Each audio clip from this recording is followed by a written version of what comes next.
Hello everyone, हाय। कैसे हो आप सब?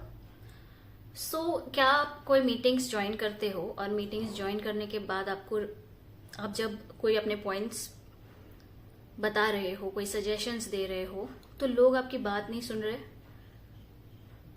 सुन के अनसुना कर रहे, that means you don't have an authority.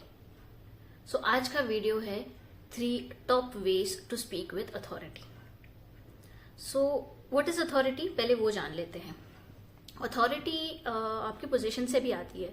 जैसे मान लीजिए आप एक बहुत हाई लेवल पे हो, किसी भी कंपनी में हाई लेवल पे जॉब कर रहे हो, जैसे डायरेक्टर हो किसी कंपनी में, तो ऑटोमेटिकली विद दैट पोजीशन आपके पास अथॉरिटी है, right?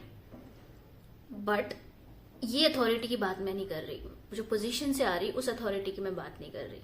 Authority also comes when you have worked for few years in the industry. Let's say 3 साल, 4 साल, 5 साल आपने इंडस्ट्री में काम किया है, सो आपके पास डेवलपमेंट का वो एक्सपीरियंस है। तो वो एक्सपीरियंस के साथ जो नॉलेज आता है, उससे आपके पास एक अथॉरिटी होती है। उस अथॉरिटी की मैं बात कर रही हूँ।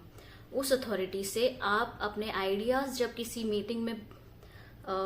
मीटिंग में एक्सप्लेन कर रहे हो या अपने आइडियाज सजेस्ट कर रहे हो, तब लोगों ने आपकी बातें सुनना जरूरी हो जाता है।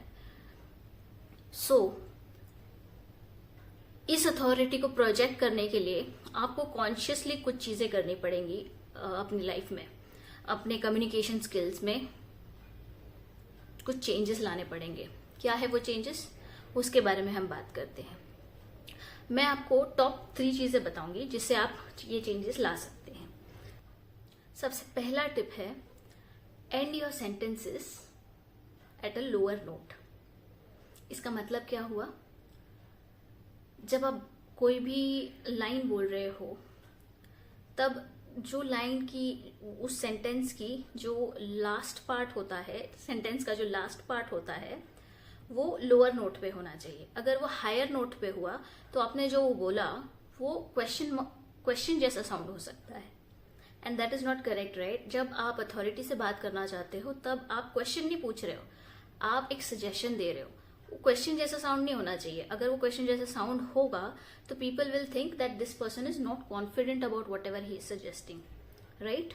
तो your sentences should not sound like questions, rather they should sound like sentences only. For example, अगर आप अपने सोनार क्यूब के कोड कवरेज को इम्प्रूव करने की बात करना चाहते हो, तो if you end your sentences in higher note, how will they sound? I am thinking we should increase our SonarQube code coverage from 70% to 90%. अब इस सेंटेंस में क्वेश्चन मार्क जैसा फील हो रहा है ना? When I say 90%, then it sounds like question, right? I am thinking we should increase our sonar cube coverage from 70% to 90%. Still ये question mark जैसे sound कर रहा है। I know मैंने last sentence में थोड़ा facial expression दे दिया था, but इस sentence में मैंने facial expression भी नहीं दिया, but still it is sounding like a question mark, right?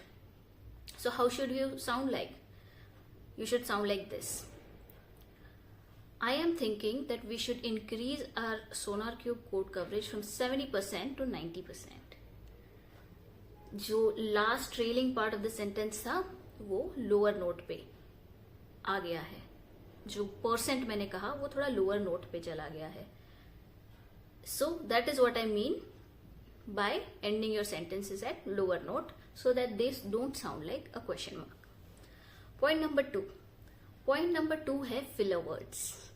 So filler words I don't think you should use in your day to day communication. अब filler words क्या होते हैं?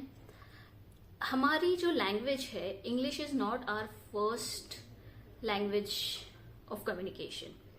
It is mostly either Hindi or any other regional language, right? Because of that, we're thinking and translating things, and because of that, we use filler words when we are speaking in English. For example, we say things like, I think we need to very, very strongly and very properly understand this code. अब इसमें कितने सारे filler words आ गए। ये जो sound है, that is a filler word. Very very strongly, what is the point of very very strongly and very very properly? इतने सारे adjectives का कोई फायदा है नहीं, right? You could have just said that I think we should properly understand this code. So don't use filler words. If you use filler words, your sentences don't look like they have any authority. So that was my second tip, that don't use filler words. Point number 3. Point number 3 है have a correct posture. So whenever you're speaking to someone, even if you're not on a video call or no one is seeing you in that call, have a correct posture. When you have a correct posture, the voice that comes out from you is a more confident voice.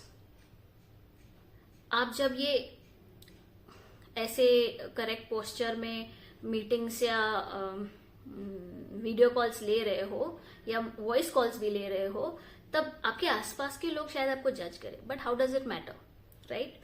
जिससे आप बात कर रहे हो उस तक आपका message सही से पहुंचना बहुत जरूरी है, right? So the posture is important and speak with a good posture. So that was my third tip, have a good posture. So क्या ये मेरे 3 points आपको help कर रहे हैं to speak with authority in any of the meetings that you are working in? As a software engineers, क्या आपको इससे help हो रहा है? Please मुझे बताइए नीचे comment section में. Thank you so much for tuning in with me. Bye.